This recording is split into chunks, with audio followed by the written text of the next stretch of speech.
if we fixate on how things have to be, that they have to be a certain way, and if they aren't, that we cannot be happy, we've just limited ourselves to, these particular ways that we can be happy, and there are all these other possibilities that might be available to us.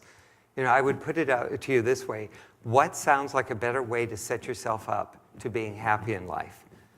One is to walk around with the attitude of, this is the way I think things should be, and if they're not, I'll be miserable, and I'm not going to allow myself to be happy. Or, I'd love for things to be this way, but if not, I just know I'll find some other way to be happy. Hopefully that's a no-brainer, right? If it were multiple choice, you know to pick number 2, right? In thinking about this, I remember years back when a woman came to me for a series of sessions where she was really, really unhappy in the workplace.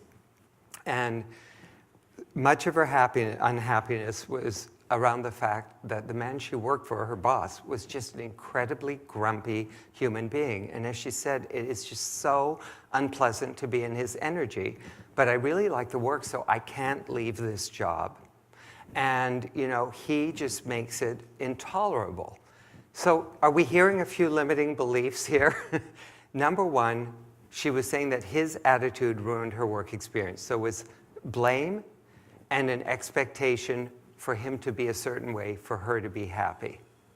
And we also examined the idea that, she couldn't get any other kind of work, that this was the only place that she could be happy. We also looked at some shame that she was carrying because she really felt badly about the way she felt about her boss. That even though he was an unkind person, she didn't want to carry around these feelings.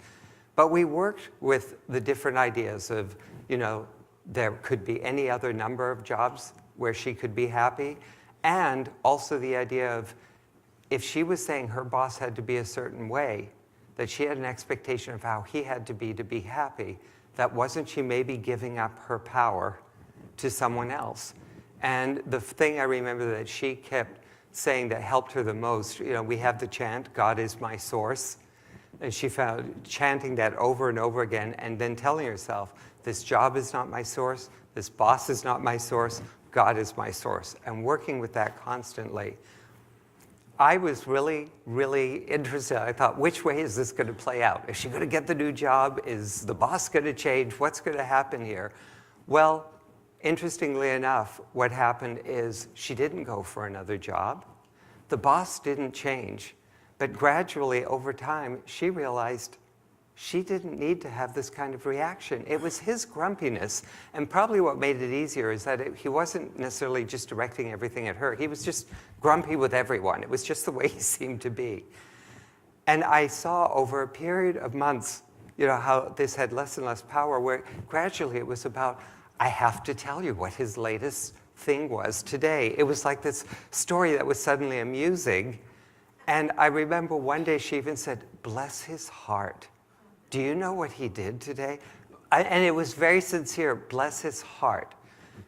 This person went from this man, and his behavior is making me unhappy, to bless his heart. She gave up blame. She gave up the shame of her feelings. She gave up that sense of expectation. This is the way he has to be in order for me to be happy.